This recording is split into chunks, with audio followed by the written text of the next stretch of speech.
I'm going to say thank you as well, because when you get out of the storm tracker, I'm getting in the storm tracker. In the 1 o'clock hour, Chief Meteorologist Steve Horstmeyer was talking about the difference between freezing, rain, and sleet. We're getting pounded right now by the sleet, but this is a good indicator, right? Ice is completely caked over the railing that you see here, and you can hear it. This probably came down as rain a little bit earlier today, and in a sense frozen. As we take a look at the current conditions, oh yeah, it's just dumping here. Well, that's just in a parking lot, but let's see what 75 has to offer right now. And I have to tell you, it's slow go. We have seen a fleet, if you will, of some of the trucks, salt trucks coming out. Stanley, I don't know about you, but I just slipped a couple times in the parking lot alone. Slow go right now. We have seen a couple of the salt trucks out dumping some salt. The road that you see closest to us here, right here, where this car is going by right now, that's 7th Street. It looks like it's barely been touched all afternoon long.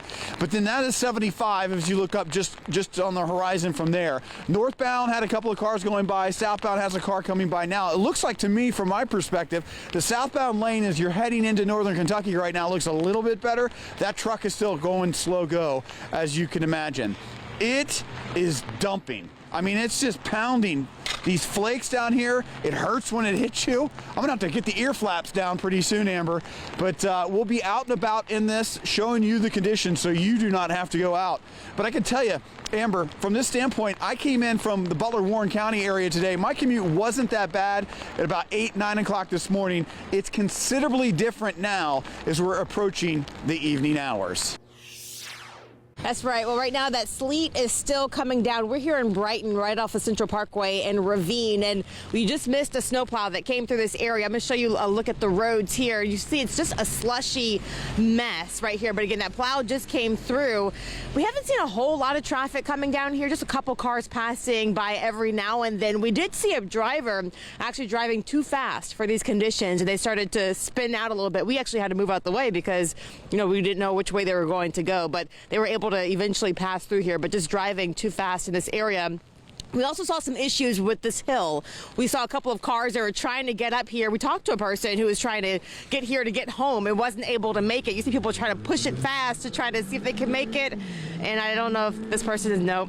Well, they might. This is the person actually I think we talked to a little earlier. They were trying to get home to their family. They came into work this morning. Nope. And they just cannot get up this hill. That just shows you just how bad these conditions are out here. We're seeing about, I would say about an inch or maybe an inch and a half of sleet. And, you know, it's just creating some problems out here on the road. And even before this incident here, we saw a tow truck driver bringing a car down this hill as well. So, I mean, if you are coming in this area, just definitely be careful of some of these hills as you get through here. And again, they're going to have to find another way to get home because this is not going to be the way to do it. But it's just a nasty, icy mess out here. But we're going to continue to watch this area and some of the other areas around us. But for now, we'll send it back to you all.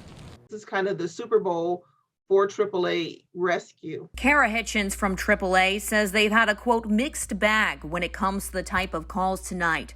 But the most common is for tow trucks. We've had about 165 calls for service.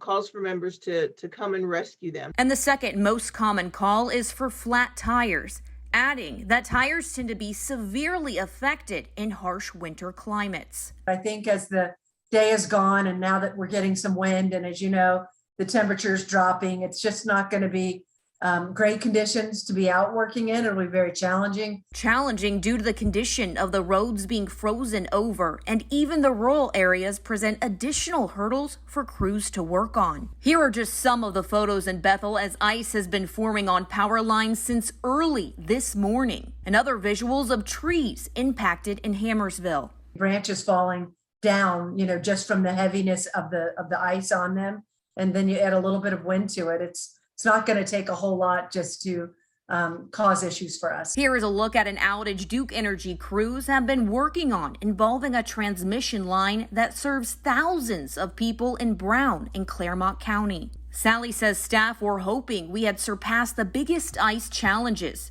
but as these temperatures become more frigid, this emergency stage is far from over.